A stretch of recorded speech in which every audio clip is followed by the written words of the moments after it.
তাত 12 ঘৰ indigenous family landless family তেওঁলোকক মাটি আজি পট্টা দিয়া হৈছে।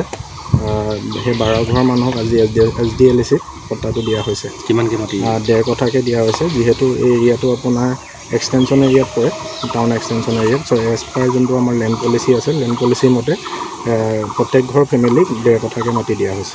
যিহেতু উচ্ছেদ কৰাৰ সময়ত আমাৰ বহুত দুখ লাগিছিলে। আমাৰ এখন সৰুৰ পৰা আমি যোনখন ঘৰত জন্ম লৈছোঁ সেইখন ঘৰৰ ভাঙি থান-বান কৰা হৈছিলে। যথেষ্ট দুখ লাগিছিলে, যিহেতু আমাৰ যথেষ্ট সম্পত্তি আছিলে, মানে ঘৰত যোনখিনি প্ৰয়োজনীয় বস্তু সেইখিনি আছিলে। আৰু দেউতাই ইমান কষ্ট কৰি সৰুৰ পৰা আমি মানে ঘৰটো সম্পূৰ্ণকৈ ফুল-ৱাল নকৰিলেও মানে পিন মাৰিছিলোঁ। এটা পিন মাৰোঁতেও যথেষ্ট পইচা খৰচ হয়, মানে বহুত যথেষ্ট দুখ লাগিছিলে। কিন্তু এতিয়া চৰকাৰে ইমান কম দিনৰ ভিতৰতে যাতে ইমান সুন্দৰ এটা পদক্ষেপ লৈছে, আমি মানে বহিবৰ কাৰণে এডোখৰ আমাক ঠাই দিছে ইমান সোনকালে, তাৰ কাৰণে চৰকাৰক বহুত বহুত ধন্যবাদ জনাইছোঁ, মুখ্যমন্ত্ৰী ডাঙৰীয়া আৰু সকলোকে ধন্যবাদ আৰু নমস্কাৰ জনাইছোঁ। আমাৰ 12 ঘৰ দিছে। তো আমি প্ৰথমতে আমি মুখ্যমন্ত্ৰী হিমন্ত বিশ্ব শৰ্মা ডাঙৰীয়াক আমি ধন্যবাদ জ্ঞাপন কৰিছোঁ।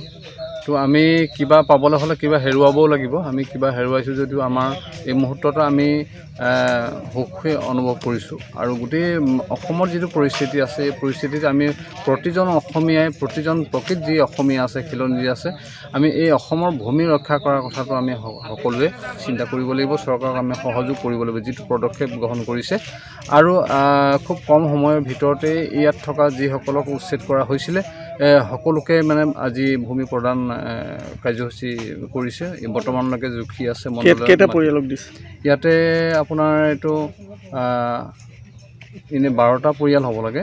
তো এতিয়া মানে আৰু কেইবাটা জেগাত, 3 জেগাত মানে 4টা জেগাত মানে তেখেতলোকক দিয়া হৈছে, ভাগ কৰি পিনি দিয়া হৈছে।